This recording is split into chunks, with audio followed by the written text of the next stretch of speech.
Listo. Ya arrancamos la grabación. Muy buenos días a todos mis hermanos. Les doy una calurosa bienvenida. Vamos a arrancar con el tema. Y para eso vamos a iniciar con una oración de bienvenida que nos la va a dirigir la pastora María Elena. Hoy es 10 de mayo del 2020. Entonces, bueno, pastora María Elena, adelante. Oremos. Padre Celestial, Señor de la Gloria, te alabamos en esta mañana, Señor, mañana preciosa que nos has dado y nos has bendecido, Señor, con tus misericordias. Gracias, Padre Santo, por todos estos días que hemos podido estar aquí en una situación especial, pero con tu bendición, con tu compañía y la asistencia de tu Espíritu Santo. Gracias por cada hermano que está en esta mañana conectado, Señor, aquí en la escuela dominical y en las diferentes iglesias, Señor, buscando, Padre Santo, esa enseñanza, esa dirección tuya, Padre Celestial. Gracias por lo que tienes para nosotros en esta mañana.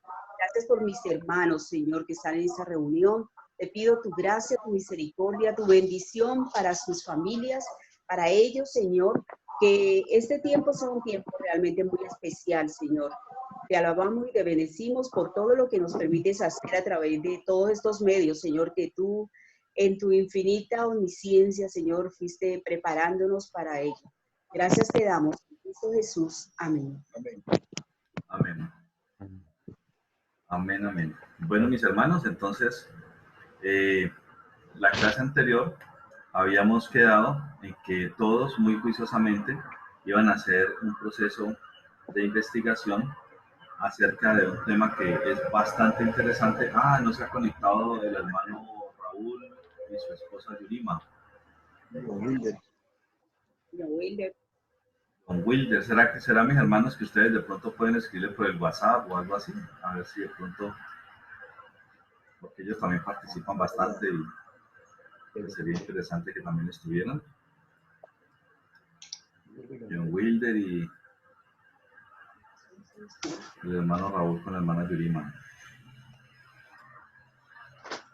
Yo creo que John Wilder debe estar trabajando, porque me lleva tanto tiempo parado en la cuarentena. Sí. Y consiguió el permiso para poder ir a hacer sus trabajitos a puerta cerrada. Yo creo que él debe estar en eso, si no se ha conectado. Puede ser. Y el hermano Raúl con... Ya está María Elena intentando llamarlo. Bueno. Perfecto. Bueno, entonces habíamos quedado y que íbamos a investigar sobre un tema muy interesante que era los libros apócrifos. ¿Sí? Esa temática de los libros apócrifos, hay muchas veces dudas alrededor de eso, y entonces queríamos pues aclarar cualquier inquietud y que quedáramos, digamos, muy enfocados sobre qué son, por qué sí, por qué no, cuáles son las pruebas de poder confiar en ellos o de no confiar en ellos. Bueno, lo que fuera pues que digamos tuviéramos que aprender acerca de eso. Y entonces íbamos a investigar con el ánimo de poder aprender bastante de ese tema. Quiero preguntarles a mis hermanos quiénes lograron investigar sobre ese tema. Un tema bastante arduo, ¿ya? Hay mucho que hermano Marulanda investigó, y ¿quién más investigó también? Juan Alberto. ¿Juan Alberto investigó? Sí, eso hay bastante que moler ese tema, ¿ya? Sí, eso es un tema interesante. Entonces Juan Alberto tiene mucho que aportarnos hoy. Eso, lo mismo que mi hermano Darío Marulanda. Bien, tiene que aportarnos mucho. Bueno, está muy bien. Entonces, los hermanos que investigaron, quiero preguntarles, ¿de pronto hicieron alguna diapositiva o sencillamente comentan algunas cositas? Solamente comentan. Listo, muy bien. Yo hice una primera aproximación con unas diapositivas. ¿Sí? Yo tengo diapositivas. ¿Tienes unas diapositivas? Excelente, mi hermano. Bueno. Excelente, eso me parece genial. Me parece genial. Bueno, Sí, entonces... pero yo creo, es que como decía Juan Alberto, es un tema tan extenso que, no sé, me salieron bastantes diapositivas, pero yo creo que hay que pasar rapidito por cada una de ellas porque pues, necesitamos seguir adelante. Sí, es cierto. Bueno, de todas maneras sería muy interesante de pronto que las pudieras, digamos, nos las pudieras mandar con el ánimo de poder reenviarlas a todo el grupo, de tal forma que todos las pudieran también tener y consultar y leer en caso dado. Yo hice una aproximación inicial. Entonces hagamos una cosa. Vamos como las que yo hice son muy corticas, entonces vamos a tocar algunos de los temas de los que están allí y vamos a complementar con las que tiene mi hermano Marulanda, que me dice que son pues bastantes, ¿sí? Con el ánimo de que en los puntos más cruciales nos detengamos un poquito y en los que no son tan cruciales y pasemos más de largo, o sea, más rápido, para que pues, nos pueda rendir. Entonces, una pregunta, Luis Fernando, una pregunta. El hermano Marulanda nos va a compartir pantalla, ¿cierto? sí, claro, cuando llegue su momentico ahí también va a compartir para de tal manera que podamos también nosotros visualizar lo que el hermano preparó en cuanto a ese tema. Bueno, entonces voy a empezar compartiendo unas iniciales que son como las primeras, digámoslo así.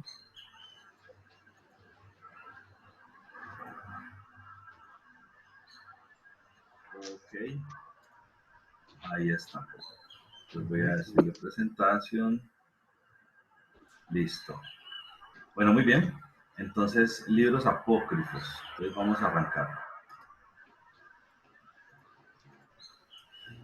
Entonces, me pareció interesante comenzar por qué era apócrifo. O sea, ¿qué significa esa palabra? ¿Cuál es el significado pues, en el español de esa palabra?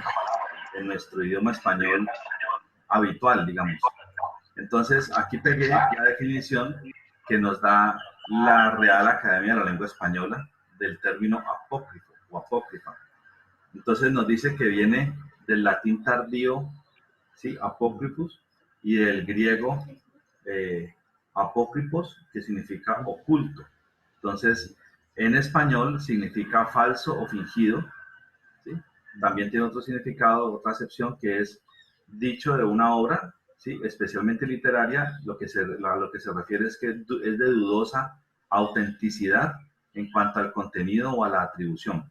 En cuanto al contenido, ¿sí? Es frente a lo que dice como tal, y frente a la atribución es a quién se le atribuye, o sea, se le dice que es, qué persona es la que lo escribió, pues el autor de ese escrito. Entonces, cuando hay duda en eso, entonces se dice que es un texto apócrifo. También cuando se habla de la Biblia, entonces es que no está aceptado en el canon de esta, ¿sí? Hay unos ejemplos también como los evangelios apócrifos, de los cuales pues no vamos a hablar en este momentico, pero sí vamos a hablar de los libros apócrifos, digamos, que están en la Biblia católica, digámoslo así, ese es como ahorita el énfasis del tema. Entonces, bueno, entonces finalmente apócrifo significa falso o fingido o de dudosa autenticidad. ¿Listo? Eso es como el significado en la lengua española. Muy bien, pero tiene su origen etimológico. Entonces, su origen etimológico viene de deuteros, que significa segundo o posterior, y de canónicos, ¿sí? Que dice que es perteneciente a una regla o canon. Entonces, en ese sentido, su origen también quiere decir que es posterior, ¿sí? Digamos, a la regla establecida por el canon, o posterior al canon, en su origen etimológico. Bueno, aquí hay algo muy interesante y esto ya tiene que ver como con el contexto de por qué lo tienen algunas Biblias o de dónde salieron, digamos, inicialmente estas alternativas.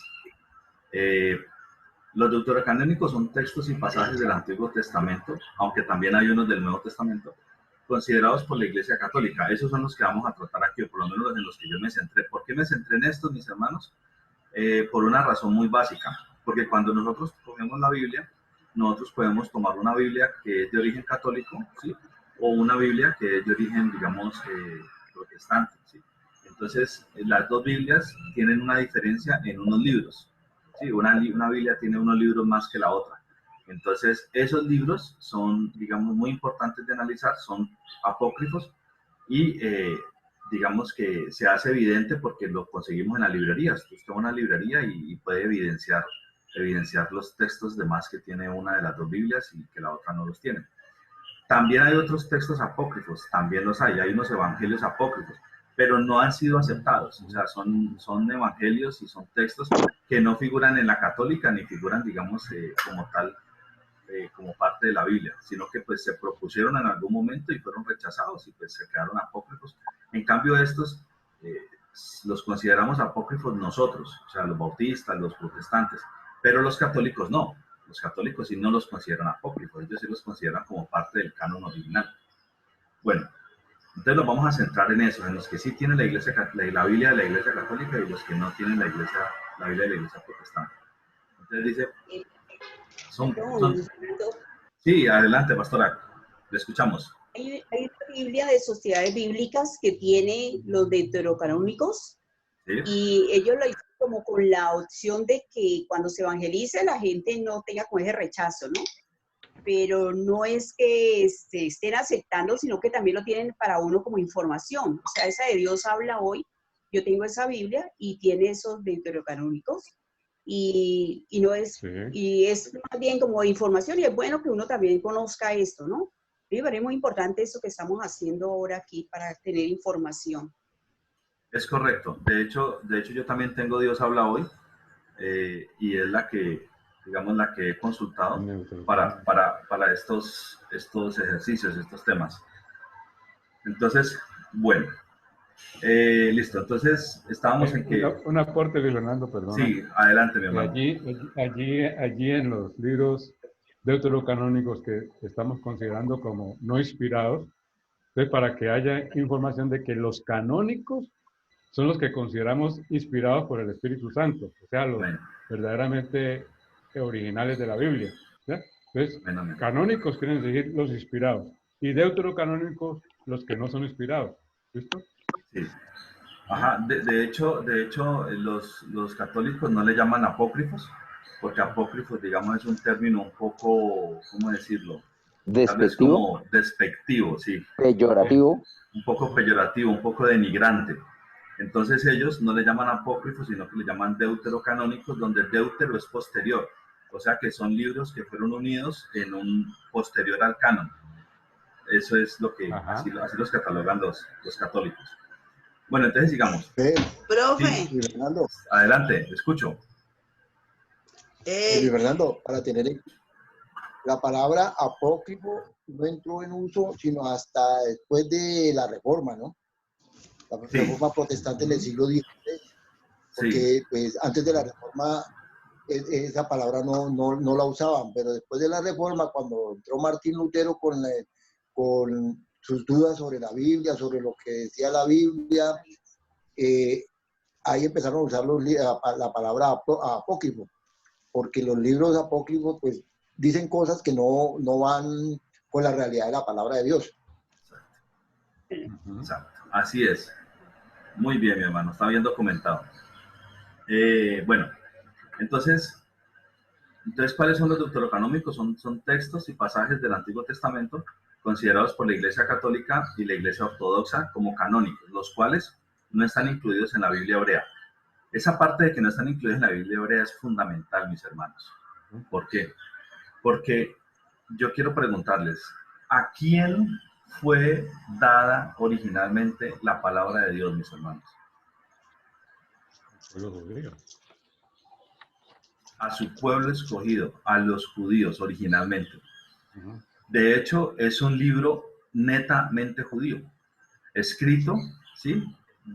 Por hombres y mujeres judíos, donde narra la historia de su Dios, las grandes maravillas que su Dios hizo a lo largo de cientos y miles de años de historia, ¿sí? Y arraigado en su cultura judaica, ¿sí?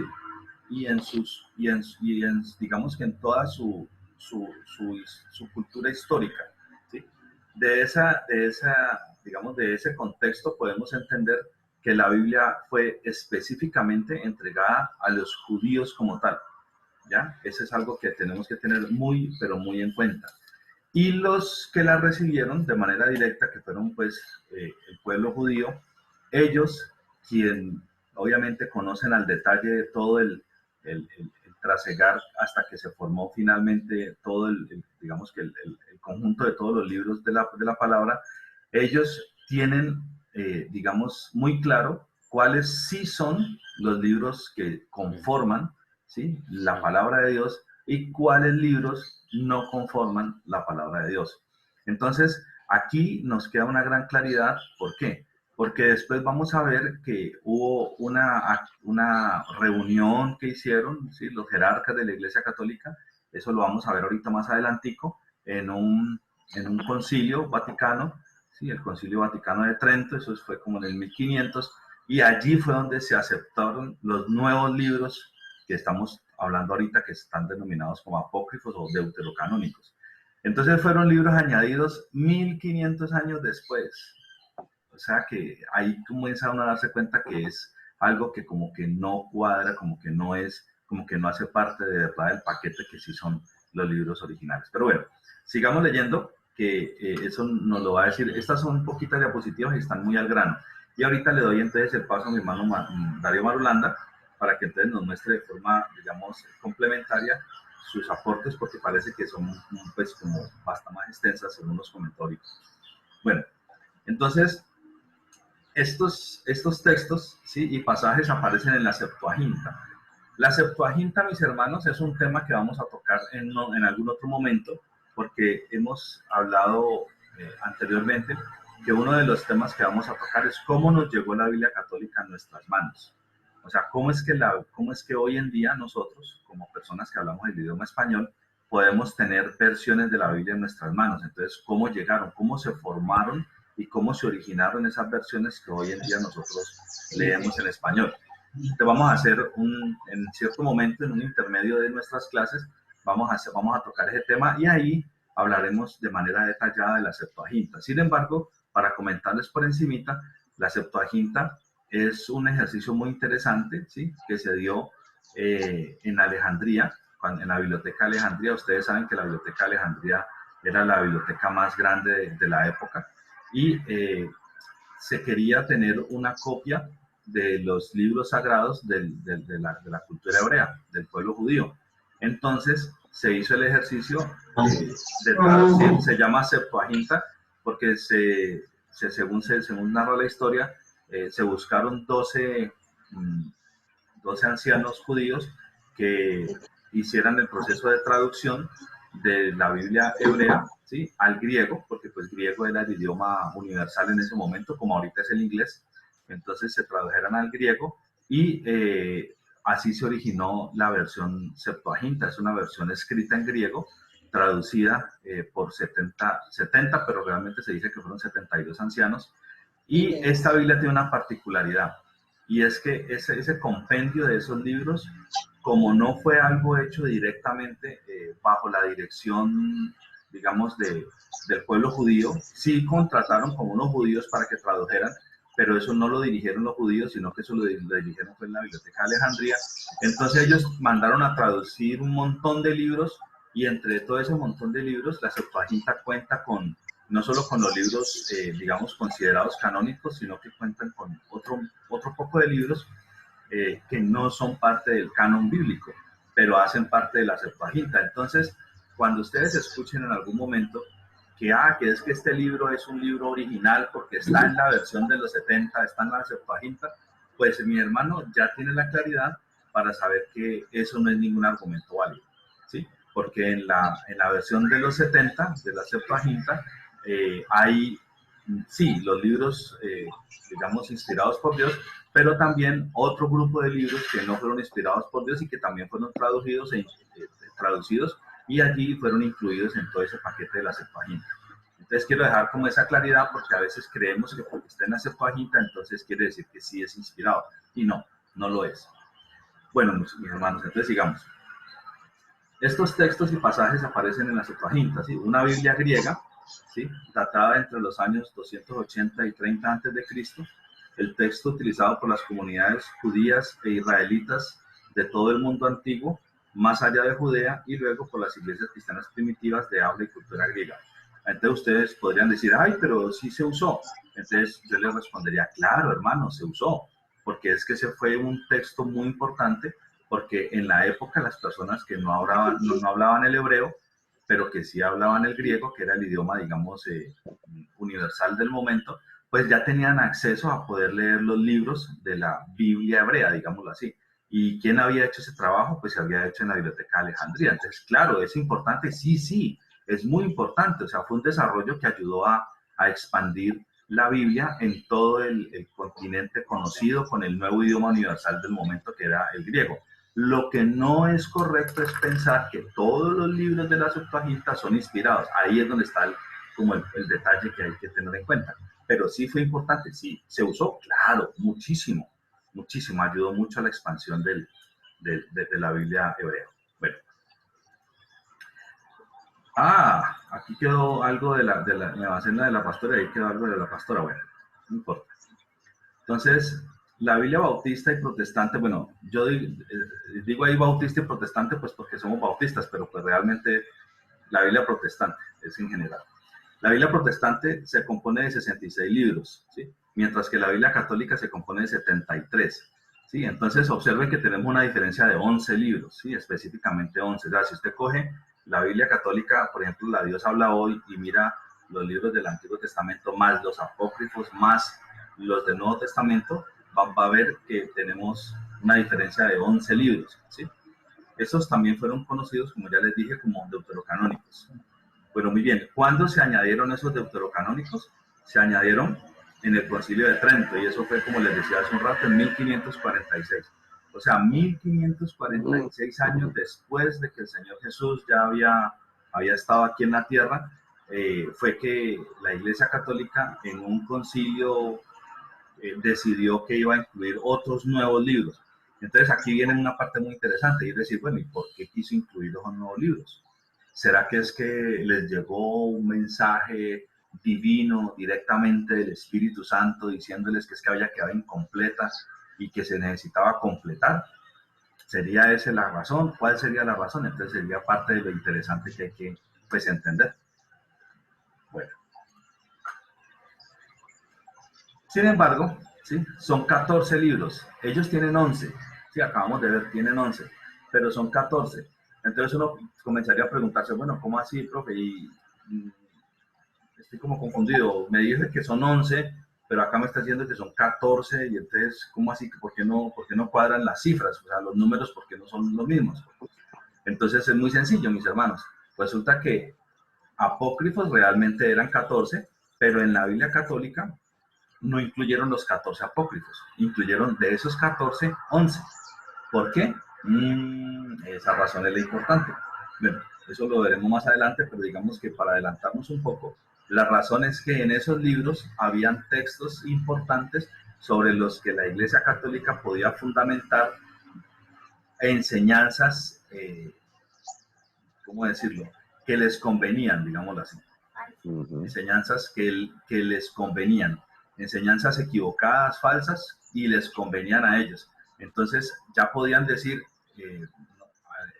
por ejemplo, es que hay que darle limosna a los muertos, o hay que orar por los muertos para que salgan del purgatorio, o existe el purgatorio, bueno, tantas cosas así, de las, digamos, de las que enseña la Iglesia Católica, y pues que no están en la Biblia, pero resulta que en la Biblia católica sí está.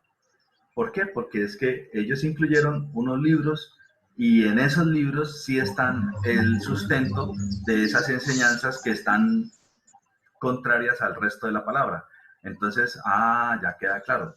Entonces, la razón por la que los católicos incluyeron de los 14 libros apócrifos, 11, fue porque en esos 11 que incluyeron había una cantidad de sustentos, ¿sí?, a enseñanzas equivocadas, sí, pero que les convenían para lo que ellos quisieron hacer con las indulgencias y con tantas cosas, pues, que manipular.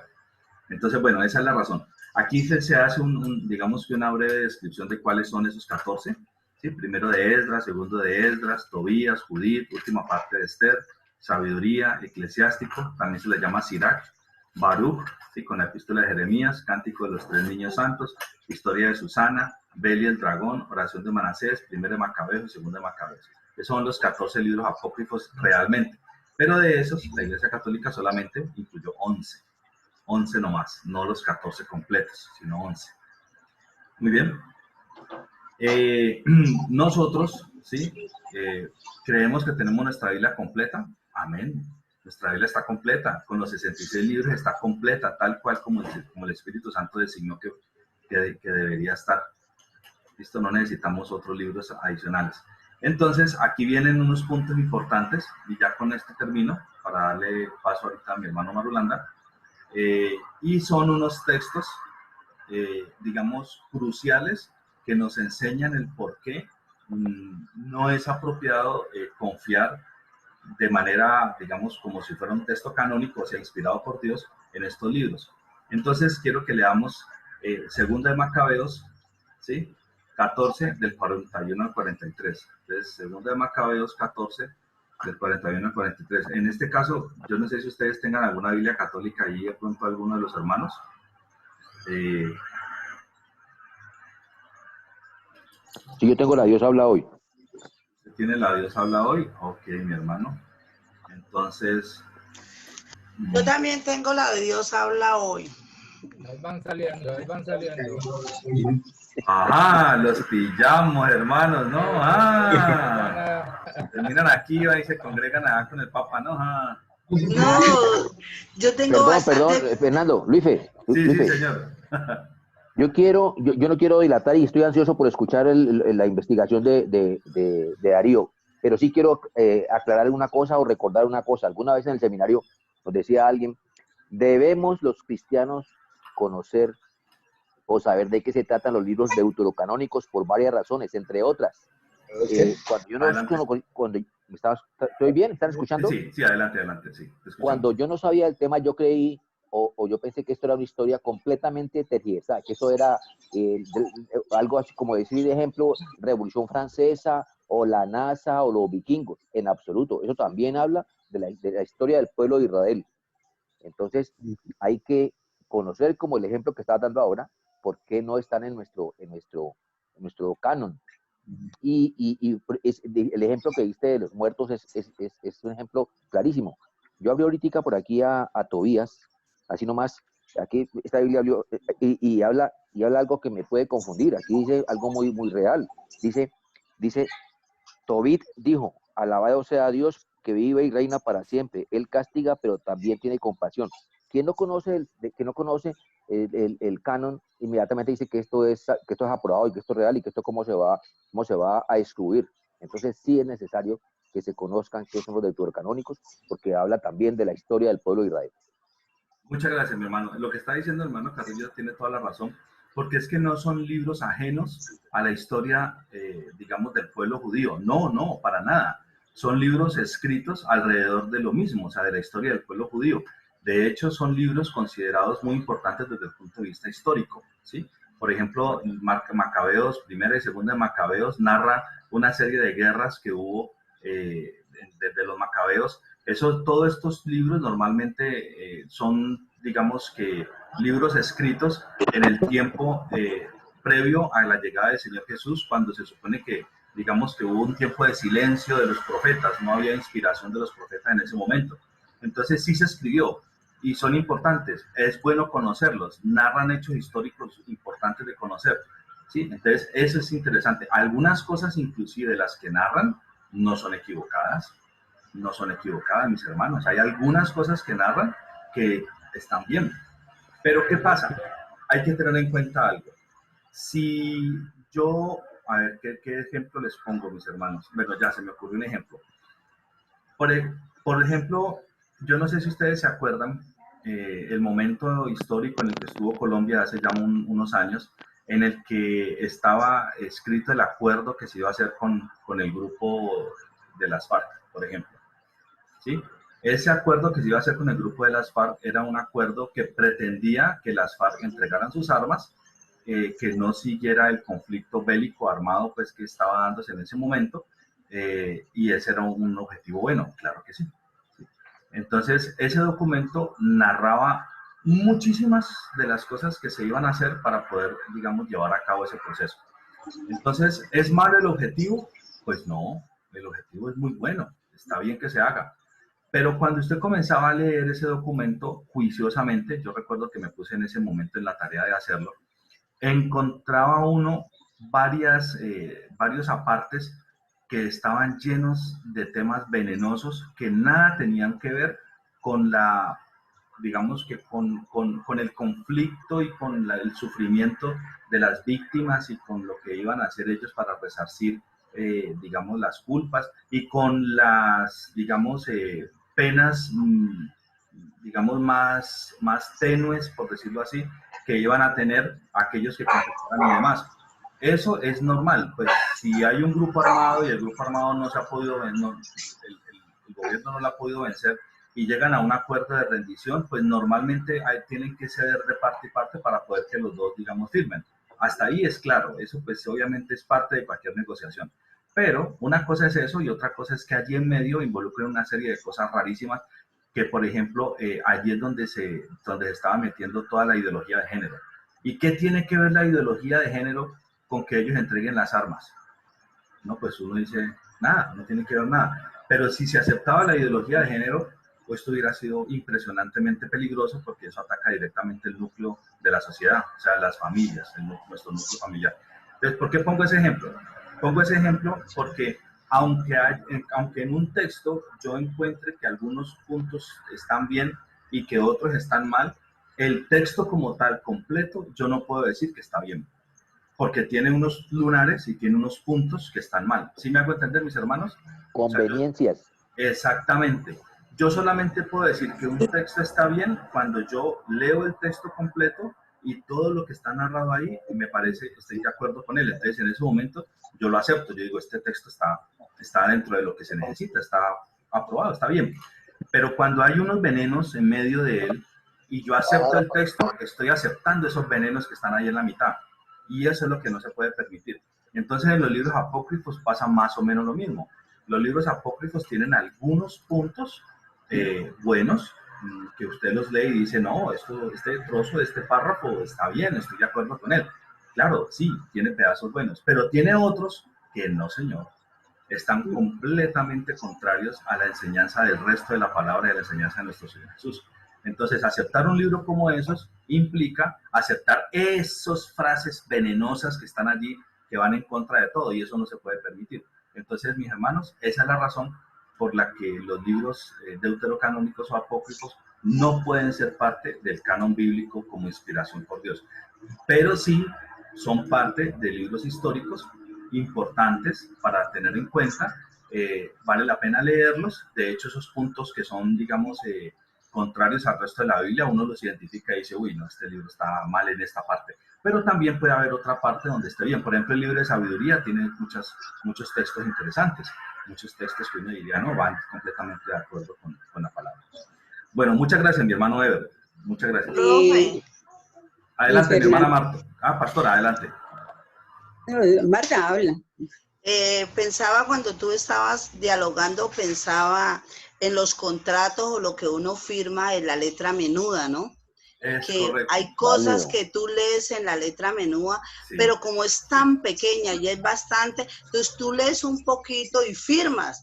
Cuando tú ya vienen los pero, entonces tú te dio cuenta que firmaste algo que no todo era consecuencia, que traía puntos a tu favor, pero eran más los puntos que estaban en contra buenísimo, que a nuestro favor. Entonces me parece que según todo lo que he escuchado, realmente la leí, no investigué, pero lo que he escuchado bastante sobre los libros de apócrifos, lo que he escuchado y percibo y he comprendido para mí es eso, ellos están ahí y tienen puntos a nuestro favor, pero como no los vamos a estudiar todos y no podemos venir, entonces es más lo que hay en contra y la Iglesia Católica lo supo hacer y sutilmente los metió, como dice la palabra, ¿no? Que se desliza, entonces el enemigo siempre va a deslizar cosas como meter y nosotros las vamos aceptando y no nos damos de cuenta. Uy, hermana, su ejemplo está buenísimo, pero brutal. Qué bueno. Sí, está pero brutal.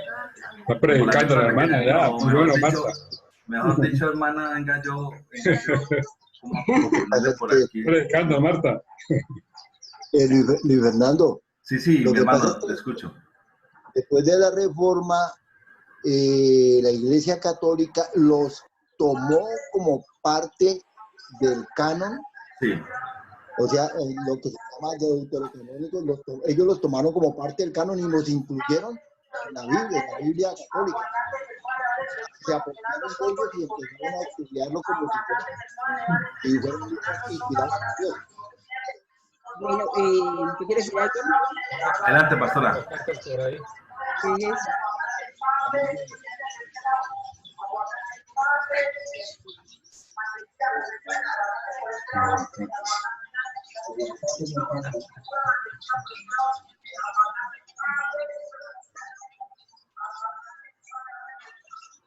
¿Ya se fue la vendedora de rosas? Bueno, ya pasó, menos mal. Siga, pastora, voy a decir algo. Sí, dos cositas. Una es que recuerden que toda verdad a medias es mentira, ¿no? Eso, muy bien, pastora. Excelente. Estamos inspirados hoy. Sí, esas dos están geniales. Una verdad a medias es una mentira. Sí, Mentira. es correcto. Entonces tenemos que tener cuidado de tener esto, que de todas maneras hay una contextualización que solamente allí habrían, nomás no ver los libros apócrifos, sino que hay otros libros de los padres de la iglesia que vienen a servir de contexto y de investigación. A eso sí ayuda algunas cosas, ¿no? Claro. Y eso nos permite es que nosotros podamos hacer ciertos estudios ya culturales de la Históricos. religión como tal, ¿sí? De los judíos y de ver todo ese contexto que se dio allí. Claro. Pero no es para que lo tomemos como autoritativos, son solamente herramientas, elementos que se pueden dar allí, ¿no? Muchas gracias, pastora. Es correcto.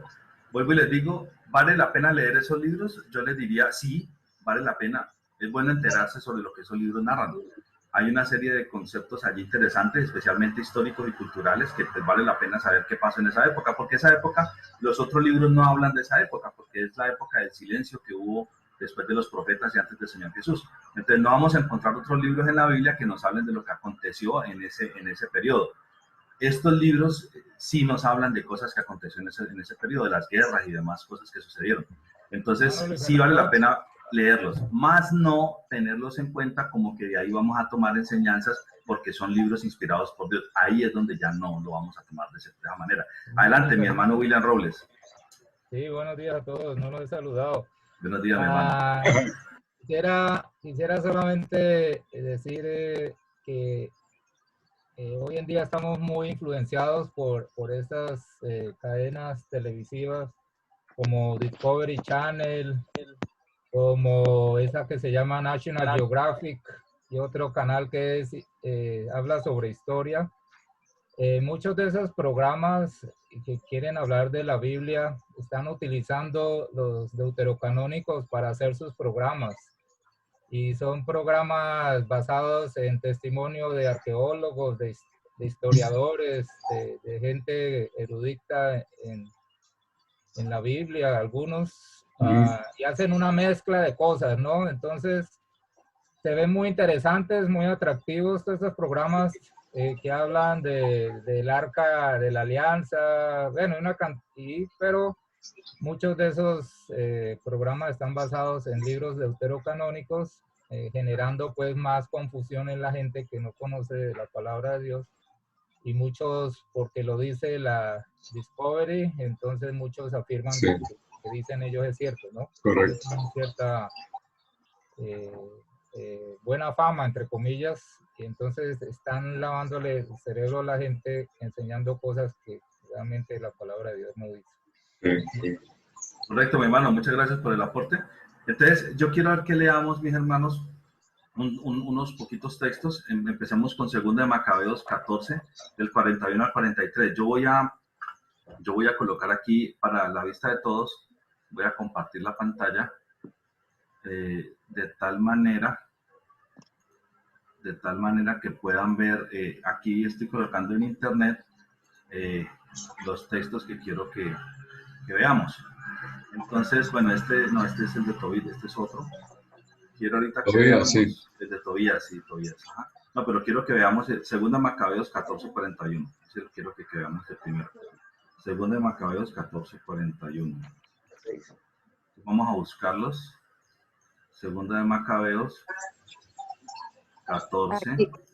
Aquí lo tengo. Las tropas estaban ya a punto de tomar la torre donde se encontraba Rasís y trataban de forzar la puerta de fuera, habiendo recibido órdenes de prender fuego y quemar las puertas. Cuando Rasís, acosado por todas partes, volvió a su espada contra sí mismo. Sí, correcto. Volvió su espada contra sí mismo. Sigue leyendo, mi hermano, hasta el 43, creo. Prefiriendo morir noblemente antes que caer en manos de aquellos criminales y sufrir injurias indignamente. Pero con la prisa de la lucha falló el golpe. Entonces, cuando las tropas ya entraban por las puertas, corrió animosamente hacia lo alto de la muralla y valientemente se lanzó sobre la tropa. Rápidamente los soldados se retiraron a cierta distancia y él cayó en el espacio libre. Muy bien. Acábelo, mi hermano, acabe de leer. Todavía respirando lleno de ardor, a pesar de estar gravemente herido, se levantó bañado en sangre, pasó corriendo por entre la tropa, se coló sobre una alta roca y casi completamente desangrado se arrancó las entrañas y tomándolas con las dos manos las arrojó sobre la tropa, pidiendo al Señor de la vida que algún día se les devolviera. De este modo murió. Listo, muchas gracias, mi hermano. Entonces ahí narramos un texto bastante, pues, digamos, fuerte, ¿sí? Pero dantesco, sí. Pero digamos que más que fuerte, un texto donde de alguna manera se trata de decir que hizo un acto como de mucho, o sea, muy valeroso, de mucha valentía, ¿sí? Como un acto de alguna manera digno. Y pues ahí no está bien eso.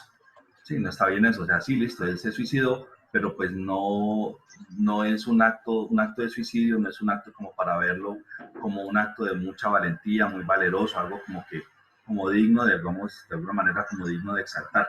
No es la idea pues para tomarlo así. Quiero que miremos, por ejemplo, ahorita este otro texto, Tobías 6, del 5 al 10. Tobías 6, del 5 al 10. Tobías 6, del 5 al 10. O Tobías 6, del 5. Ya. El muchacho vio el pescado. Listo. El muchacho abrió el pescado. Leámoslo, para ver el contexto, hermanos, veámoslo desde que arranca el 6, si fueran tan amables. Ahí lo tienen en pantalla también. El muchacho.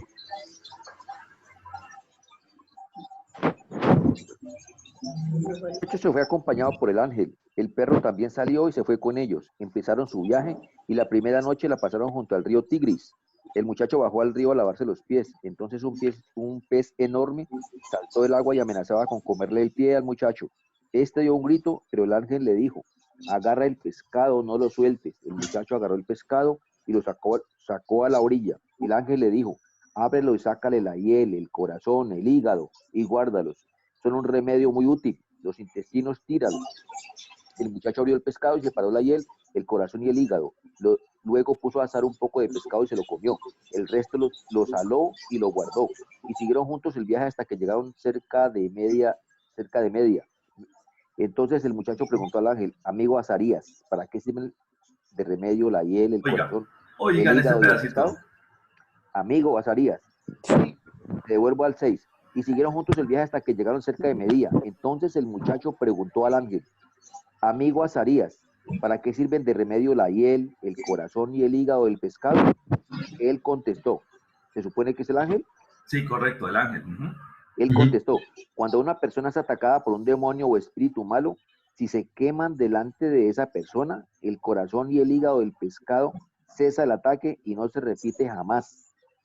Y cuando una persona tiene nubes en los ojos, si se untan con la hiel y se sopla si se sopla en ellos, queda sana. Muchas gracias, mi hermano. Gracias por el aporte. Todavía este remedio. Uy, no. Allí ya hay tema, pues. Mucho cuidado con hacer ese remedio, pues, para sacarlo del espíritu, mi hermano. Luis Fernando, sí, adelante. No me han dicho nada. Que estos textos tienen una narración muy descriptiva, o sea, describen como al dedal, pues, como cada evento. Sí. Es como algo, lo llevan a uno a eso, ¿no? A la vivencia. A la vivencia, sí, porque es un libro definitivamente con un digamos que con una dirección más histórica que cualquier otra cosa. Entonces, por eso pasa eso, por eso son como tan detallados digamos que en los detalles propios de lo que quieren hacer énfasis. Pero entonces, miren, mis hermanos, según este libro, entonces, cuando una persona es atacada por un demonio o por un espíritu malo, entonces, ¿qué es lo que se hace? Se queman delante de la persona el corazón, el hígado, el pescado, y entonces cesa el ataque y no se repite jamás, ¿sí? Mientras que la palabra dice que si pueden venir siete demonios más y volver a llenar la casa, ¿sí? Y cuando el Señor Jesús sacaba a los demonios, entonces yo no me acuerdo hasta ahorita que en las narraciones que hay en el Evangelio, el Señor Jesús cogiera y pusiera pues a asar un hígado, un corazón, y sí, para sacar los demonios. Entonces, mis hermanos, aquí se comienza uno a dar cuenta que los textos, que algunos textos de los libros apócrifos, pues tienen unas enseñanzas completamente en contravía de lo que el Señor Jesús enseñó y de lo que, digamos, está ya estipulado en las enseñanzas de todo el resto de la palabra. Entonces, esas son digamos que los argumentos más de peso por los que uno puede, digamos, sustentarle que no está bien que estos libros hagan parte del canon como si fueran libros inspirados pues, por el Espíritu Santo. ¿Sí? Entonces, ¿cómo vieron esa, mis hermanos? ¿Qué les pareció esa? Hermanos, quería comentar algo, si me lo permiten. Adelante, mi hermano. Sí. Leyendo esto de Tobías en el Nuevo Testamento, allá en Juan 5, del 1 al 18, siempre me ha parecido interesante esto que dice acerca del paralítico de Betesda. Y de pronto en la Biblia que tenemos como canon, aparecen cosas un poco extrañas, más culturales que otra cosa, pero aparecen en la Biblia. Por ejemplo, que dice, después de estas cosas había una fiesta de los judíos y subió Jesús a Jerusalén, y en Jerusalén, cerca de la puerta de las ovejas, un estanque llamado en hebreo Betesda, el cual tiene 5 pórticos. En esto yacía una multitud de enfermos, ciegos, cojos y paralíticos que esperaban el movimiento del agua. Porque un ángel descendía de tiempo en tiempo al estanque y agitaba el agua. Y el que primero descendía al estanque después del movimiento del agua quedaba sano de cualquier enfermedad que tuviese. Entonces, resulta que mi hermano William, ese texto, pues llegará el momento en el curso en que nosotros toquemos esos textos, pero ese es uno de los textos que están considerados como textos expúreos, ¿sí? Se supone que los textos expúreos son textos que no han sido encontrados en los originales como tal, pero que, digamos que en los procesos de los escribas y de irlos escribiendo, los adicionaron posteriormente y pues digamos que ya están incluidos allí. Hay varios textos como eso. Por ejemplo, también hay otro que es en el que digamos que hay un gran sustento acerca de la Trinidad, que dice que el agua, el espíritu, la sangre y estos tres son uno, ¿sí? Asimismo dice el Padre, el Hijo y el Espíritu Santo, y estos tres son uno. Esa parte de que es el Padre, el Hijo y el Espíritu Santo y estos tres son uno está, pero también es un texto espúreo. Entonces hay algunos textos espúreos en la palabra que obviamente hay que conocerlos, eso será tema pues más adelante, pero en este mismo curso de hermenéutica, porque esos textos, digamos, quedan, ¿cómo le digo, mi hermano? Como con una interrogante, ¿sí? Como con una interrogante. Entonces, de esos textos no se puede, digamos, que pasar ninguna doctrina, porque son textos que digamos, están como en duda por ser considerados expurios. Y no hay poquitos, hay varios textos expurios en la palabra, mi hermano. Entonces, por ejemplo, ese que acabo de leer usted, donde el ángel baja, mueve las aguas y que todo el que se acerque queda sano de cualquier cosa, es justamente uno de los textos espurios. El día que estemos tocando ese tema va a ser increíble en la clase, porque vamos a mirar los varios puntos de la palabra donde están esos textos, y que hay que tener mucho cuidado con esos textos porque, digamos, según los originales más antiguos, no están incluidos allí. Listo, mi hermano, muchas gracias por el comentario, mi hermano William.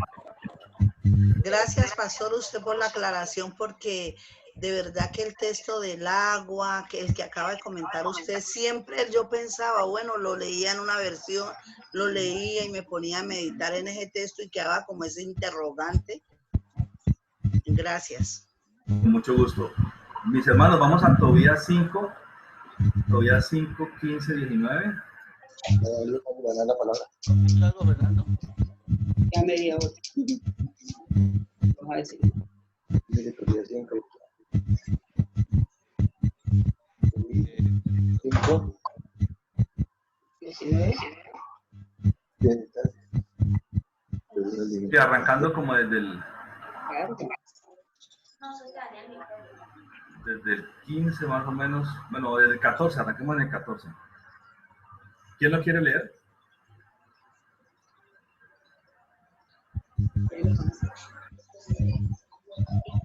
No lo he encontrado. Tobías, ¿qué? Perdón. Tobías, capítulo 5, versículos del 14, digamos, en adelante. Aquí está. Tobit le dijo, bienvenido amigo, y no te molestes porque haya querido saber la verdad preguntándote por tu familia. Resulta que tú eres pariente nuestro, eres de una familia excelente. Yo conocí a Ananías y a Natán, los dos hijos de Semelías el viejo. Yo iba con ellos a Jerusalén a asistir al culto divino y no se han apartado del buen camino. ¿Qué gente tan buena son tus parientes? Eres de una familia excelente. Bienvenido. Luego añadió, no te pagaré una dracma por día, además de darte todo lo que necesites en la misma forma que a mi hijo. Acompaña a mi hijo en este viaje y todavía te daré algo más fuera de tu sueldo. El ángel respondió, yo iré con él, no temas, volveremos a ti tan sanos y salvos como nos vamos. El camino es seguro. Su hijo, que Dios te bendiga, amigo. Entonces llamó a su hijo y le dijo, hijo, prepárate para el viaje y vete con tu amigo. Que Dios desde el cielo los proteja y les ayude a volver a mí sanos y salvos. El ángel de Dios los acompañe y los proteja. Hijo mío, Tobías, hijo mío. Tobías besó a su padre y a su madre y emprendió el viaje.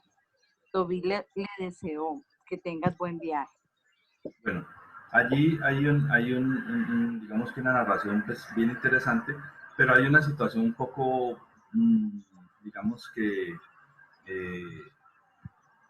no común, y es que cuando vemos el versículo 17 dice, el ángel respondió, yo iré con él, no temas, volveremos a ti tan sanos y salvos como vamos, el camino es seguro.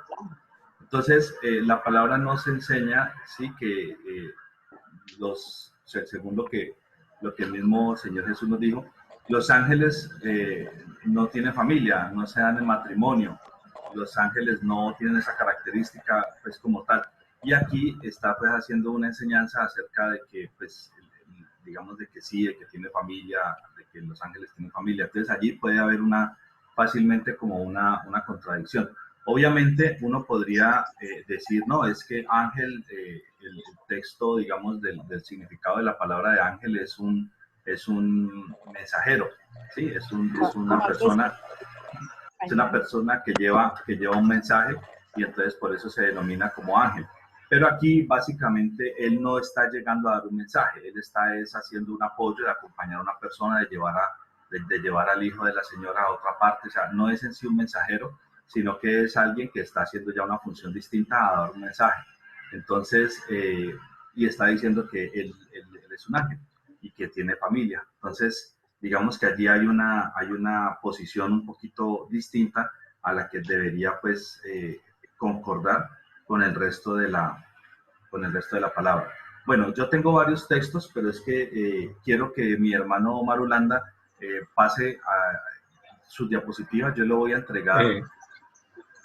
entregar un poco aquí ya para que él pueda compartir pantalla, porque es que si no, no vamos a alcanzar. Entonces, para poder que él pueda mostrar parte de su trabajo. Fernando, ahí ya, antes de que entre el hermano Omar Ulanda, hago un pequeño aporte. Adelante, también pastor. Hay unos evangelios apócrifos. Pastor, permítame un momentico. Darío Marulanda, ¿las puedes ir compartiendo mientras el pastor va haciendo el comentario? Adelante, mi hermano Samuel. Sí, también el hermano Luis Fernando habló de los libros apócrifos del Antiguo Testamento. También hay unos apócrifos del Nuevo Testamento que ni la Iglesia Católica ni la Iglesia Protestante, llamémoslo así, pues los ha incluido. Y son los evangelios de Tomás y el evangelio de Felipe, por ejemplo. Entonces, para que tengamos en cuenta que también hay unos apócrifos del Nuevo Testamento, pero que no se consideran, pues... María Magdalena también. ¿Sí? ¿El de cuál, hermano? María Magdalena. Ah, sí, exacto, hay varios. Y en esos libros, de pronto hay muchas narraciones que riñen con el evangelio, ¿sí? Pero también tenemos que tener en cuenta lo siguiente. En el mismo evangelio de nuestro Señor Jesucristo, dice que muchas cosas hizo el Señor Jesús que no las podemos incluir porque pues no alcanzarían los libros, ¿no? Entonces allí hay un interrogante.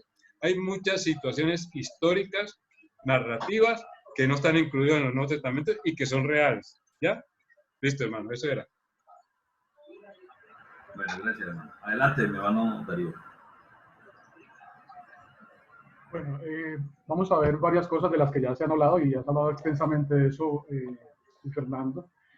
Ya sabemos que es un tema bastante extenso, es un tema bastante rico, hay que explorar mucho e investigar mucho para entenderlo.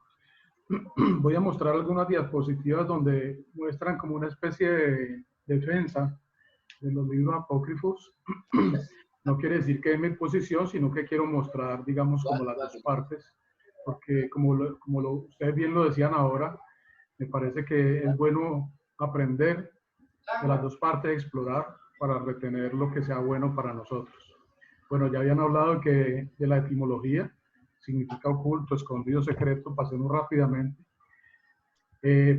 Para más claridad, en el ámbito del cristianismo protestante se entiende por textos apócrifos aquellos que aún formando parte de la Biblia de los 70 no están incluidos en el canon hebreo.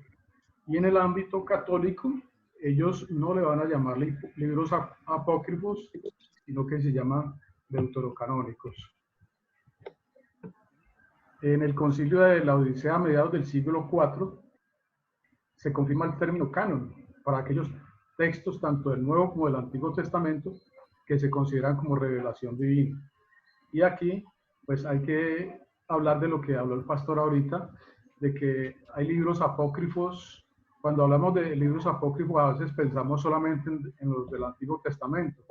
También debemos referirnos a los evangelios apócrifos que están en el Nuevo Testamento.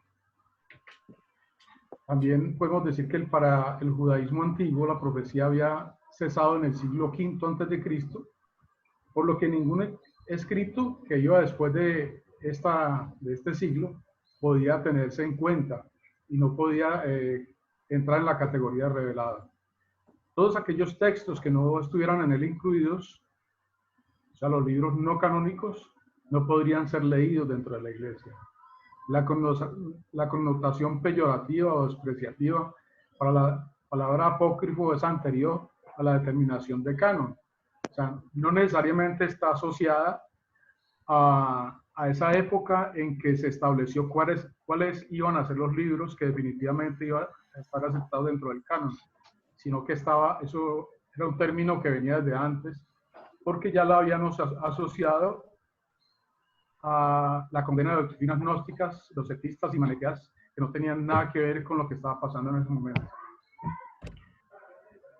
Y aquí viene, digamos, como parte de la defensa que algunos hacen de los libros, de los evangelios o los libros apócrifos, en este caso los evangelios apócrifos. Aunque tempranamente rechazados por la iglesia por extravagantes y delirantes, crecieron al amparo de las autoridades eclesiásticas quienes les otorgaron un lugar preponderante dentro de los propios espacios sacros. Y esta parte habla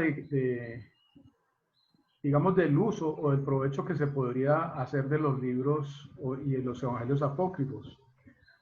Aunque queden excluidos, no quiere decir que no puedan seguir en algún momento para comprender y aquí ya son palabras mías, hablando hermenéuticamente, podríamos sacarle provecho, y Luis Fernando creo que lo decía al principio de su intervención, en la parte histórica, ¿sí? Porque digamos, hay vacíos históricos en el cual los libros apócrifos nos podrían servir como para complementar lo que nos falta, porque si vamos a hacer un estudio hermenéutico de las escrituras,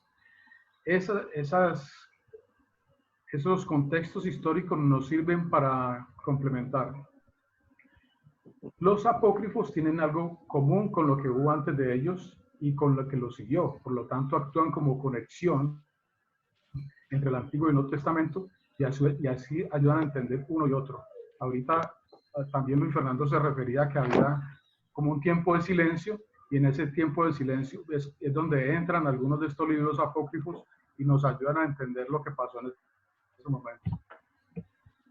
Los evangelios apócrifos, y esta es una defensa que alguien hace de esos evangelios, complementan lo que los canónicos no especifican. Llenan los huecos que la memoria o el desconocimiento dejan vacíos y explican situaciones apenas insinuadas en los textos oficiales. Los textos oficiales obviamente se refieren a los canónicos. Su objeto general era la defensa, o sea, apologético, o la defensa de llenar brechas en la historia del pensamiento judío, de llenar vacíos, fortalecer la mente judía contra ataques externos, ensalzar la dignidad de Israel. Yo creo que estas afirmaciones cabían más para el momento en que surgieron los libros apócrifos, porque según esto había ataques muy fuertes a las escrituras, a los libros canónicos, y alguien utilizó los libros apócrifos como ayuda para defenderse de esos ataques. Bueno, ya esto es como para entender la palabra peyorativo, lo que hablábamos antes, que transmite una connotación negativa o desprecio, poco respeto, también se puede entender como despectivo, despreciativo o ofensivo. Hay una importancia del conocimiento de los textos apócrifos y eso hablaban ustedes también ahora.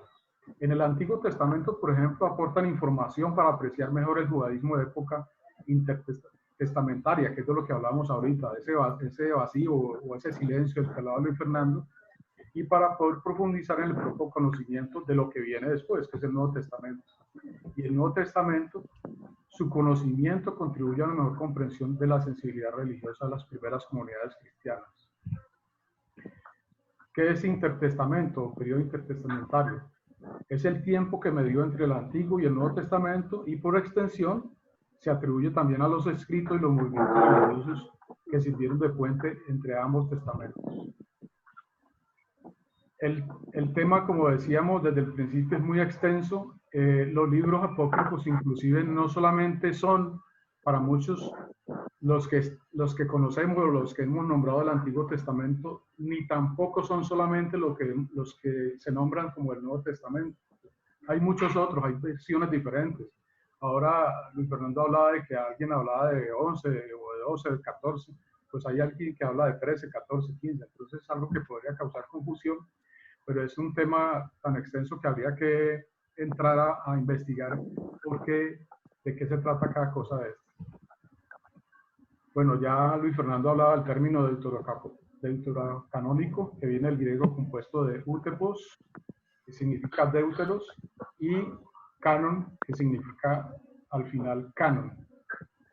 Se refiere a libros del Antiguo Testamento que se consideraron dudosos en su autenticidad y que luego fueron incorporados como parte del canon de la Iglesia Católica. Aquí se aclara nuevamente que son los católicos los que llaman deuterocanónicos, porque ellos no van nunca a aceptar que son libros apócrifos. Bueno, por lo menos hasta ahora. Aquí se habla de que son 8, pero en otras versiones o en otras acepciones, esta información en cuanto a números y en cuanto a libros se amplía. Se aplica a escritos, nosotros lo aplicamos, le decimos apócrifos, ¿por qué? Porque lo hablamos ahora y los ejemplos pues vinieron muy bien de lo que se leyó de Dios habla hoy en cuanto a su contenido, su forma, su procedencia y la fecha de composición. Ya sabemos que como fueron escritos o fueron publicados en cierta época, esa es una de las razones por la que no se han aceptado dentro del canon. Aquí, por ejemplo, viene algo de lo que hablamos ahora. Los apócrifos, alguien considera que son 13 y ya ahí le añaden otros a los que ya habíamos visto. La carta de Jeremías no la habíamos visto. Las adiciones a Daniel, la oración de Manasés, ahí sí está primera y segunda de Macabeos. Y aquí vienen otros, que son 15. Incluyen algunos de los que ya habíamos hablado, pero por ejemplo viene Daniel y Susana, Daniel, Belo y la serpiente. Aquí viene una reseña de lo que es el libro de Susana. Dice que falsamente acusada de adulterio por los ancianos que habían fallado en su tentativa de seducirla, fue condenada a muerte. Y Susana, rescatada por Daniel, quien divinamente inspirado, contrainterrogó a los que la estaban acusando. También hablan de otros apócrifos, Aristides, Aristóbulo y los escritos pseudoepigráficos. Estos pseudoepigráficos es otro tema largo. Aquí vienen otros, por aquí paso rápido. Y aquí les voy a mostrar rápidamente, por ejemplo, los otros tipos de libros apócrifos que son los conocidos como gnósticos. Ahí está el Evangelio de Tomás, pero están otros que no habíamos visto. Magdalena, sí, ya sabemos. Los evangelios de la Natividad, los evangelios de la infancia, los evangelios de pasión y resurrección, evangelios asuncionistas. Aquí vienen otra lista. Por ejemplo, los llamados pseudo Juan, pseudo Santiago, manuscritos de Nag Hammadi o Apocalipsis de Pablo. Y mire esta lista grandísima de los supuestos evangelios perdidos que también son conocidos como libros apócrifos. Aquí vienen estos otros más. Y los que nosotros más conocemos como evangelios apócrifos son los evangelios de Tomás, el evangelio de Tomás, de Judas, de María Magdalena y el evangelio de Pedro. Rápidamente, el evangelio de Tomás habla de los supuestos dichos de Jesús, ¿no? Y esos dichos, muchos de ellos consideran, la Iglesia Católica, 79 de esos dichos, ellos dicen que son comunes a los libros canónicos. El Evangelio de Judas, donde a Judas le dan, digamos, suavizan su figura, la figura de Judas, y ya no es, digamos, el traidor que nosotros conocemos, sino que es el discípulo favorito de Jesús y que si bien lo entregó, fue por orden del mismo Jesús. El Evangelio de María Magdalena, aquí se resalta, digamos, el papel de la mujer en esa época, donde dicen que la mujer tenía un papel preponderante y que eran líderes religiosas, como nosotros pues no lo hemos conocido hasta ahora. El Evangelio de Pedro, que también, digamos, era algo que son cosas que nosotros no conocemos, pero como estamos diciendo desde el principio, es bueno llegar a conocerlas porque hay que conocer las dos partes. Y esta es una afirmación que hace un sacerdote católico. Dice, con el desarrollo de una perspectiva histórica en los estudios bíblicos durante el siglo XIX, se reconoció ampliamente el valor de los libros apócrifos como fuentes históricas. Y esto es lo que yo quiero rescatar, porque es lo que decía desde el principio. Ya hablando en términos hermenéuticos, pienso que como herramientas históricas, y la pastora María Elena usó ahora este término herramientas, nos sirven para dilucidar o para entender el momento histórico de cada uno de los libros que nosotros hemos estudiado y vamos a seguir estudiando. Eso es todo.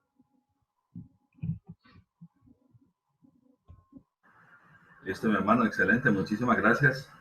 Bueno, hizo muy juiciosamente la tarea, eso está muy bien, felicitaciones, aplausos, mi hermano. Muy bien, muy bien.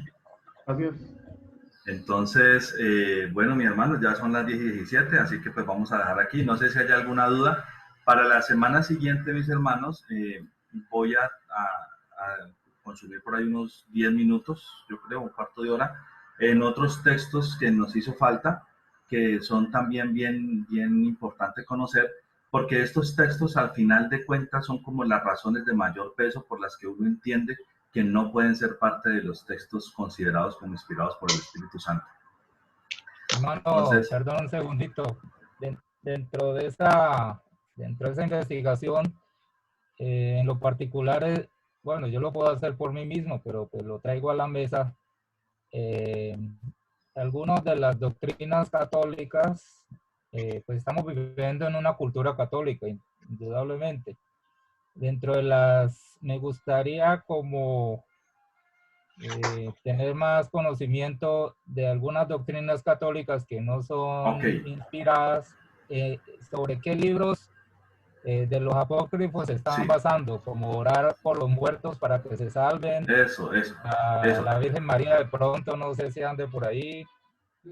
Está muy bien la apreciación que está haciendo mi hermano. Entonces, está bien. Entonces, vamos, en la siguiente, vamos a arrancar con la última parte del tema y sería entonces justo lo que usted está diciendo. Vamos a ver entonces unos textos adicionales que no hemos visto y complementario a eso, de una vez decir, digamos, parte de las doctrinas equivocadas de la Iglesia Católica sobre cuáles de estos textos de los libros apócrifos se basan para poder que tenga, según ellos, un sustento bíblico estas equivocaciones pues, que ellos enseñan en la doctrina católica. Me parece genial. Yo creo que esa es parte importante y con eso podríamos cerrar el tema. No sé si haya alguna pregunta que tenga algún hermano o alguien que quiera dar alguna opinión, qué le ha parecido el tema, cómo se sintieron el día de hoy, qué les pareció la clase de hoy, hermanos. El tema me pareció muy interesante porque, a ver, cuando nosotros vamos a evangelizar, aunque yo no crecí en una iglesia católica, de verdad que las cosas mucho de lo católico las desconozco, ¿no? Porque crecí en una iglesia cristiana. Mi familia es cristiana, desde mis abuelos son cristianos, adventistas, pero cristianos del séptimo día. Entonces, de la iglesia católica desconozco mucho, entonces es muy interesante porque cuando nosotros vamos a evangelizar, a hablar con alguien, al saber los textos y cómo llegar y cómo poder abordar el tema a lo bíblico, poder llevar la persona a lo bíblico con los mensajes. Yo por lo menos cuando abordo una persona católica y me habla de la Virgen y todo con mucho amor, mucha mansedumbre, yo la llevo siempre al versículo de cuando Jesús, María le pide a Jesús que convierta el agua en vino. Entonces yo le digo, mire que ella siendo la madre de Jesús, ella ordena, le dice que hagan lo que Jesús, porque es el único que puede. Entonces siempre los abordo en ese tema, en ese versículo, me centro para llevar a la persona cuando me dice que María es la intercesora. Pero es muy bueno porque nos da otra perspectiva, nos abre más el conocimiento para nosotros cuando estamos con... Es diferente abordar a las personas bíblicamente, llevarlas al texto. Me parece interesante este tema y de verdad que es bastante bueno para nosotros cuando evangelizamos. A mí, por lo menos, el llamado mío evangelista es ese, entonces es muy interesante. Amén. Para mí es de gran provecho y también quería comentarles que estuve escuchando un programa a un teólogo católico. Entonces miraba cómo él hablaba de Martín Lutero, de cómo Martín Lutero, o sea, el otro forma como él hablaba y como explicaba, y yo, wow, también ellos, ver los dos lados, ¿no? Como ellos, el teólogo católico, ¿cómo le digo? Afrenta las cosas, cómo las explica, porque es bueno nosotros estar como creyentes sabiendo esas cosas para saber llegar a las personas que vamos a discipular o a evangelizar. Excelente, muchas gracias. Bueno, mis hermanos, no sé si alguien tiene algún otro comentario y si no, entonces para que terminemos.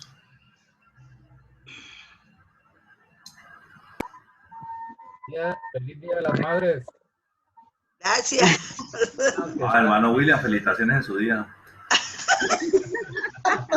No lo digo por usted, hermano, no lo digo sino por su esposa. Feliz Día de la Madre, pastora, y a las hermanas del grupo, feliz día, que el eterno Dios derrame muchas bendiciones sobre su vida. Aleluya. Gracias, amén. Gracias, hermana. A mí también me dan regalo, gracias. Abuelo. Un abrazo para todos, Dios les bendiga. Feliz día. Dios les bendiga. Vamos a orar para ser despedidos. Entonces, mi hermano, digamos hoy, ¿quién nos ayuda? Digamos, mi hermano Darío, sí, ya que hoy estuvo bastante activo. Despídanos, por favor. Oh, Padre, te damos gracias, Señor, por tu palabra. Te damos gracias, Señor, por tu Espíritu Santo, porque es el que nos enseña, es el que nos guía. Gracias, Señor, por cada uno de mis hermanos. Gracias por este día. Gracias, Señor, por la forma como nos bendices, como nos cuidas. En el nombre de Jesús. Amén. Amén, amén, Amén, amén. amén, amén. Bueno, hermanos, Dios los bendiga. Hasta luego. Nos vamos para reírnos para el culto. Hasta luego. Hasta luego, gracias. Chao, hasta luego. Hasta luego. Bye bye.